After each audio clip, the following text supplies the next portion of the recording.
কিছুতেই ভাববো না তোমার কথা বাবা টেলিফোনের পাশে বসে।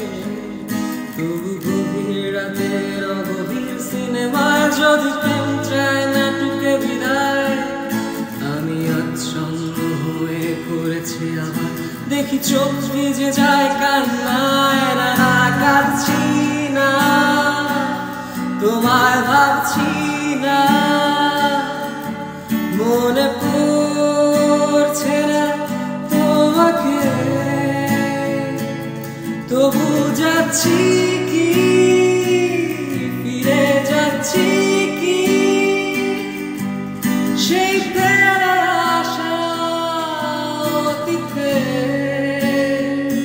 সেই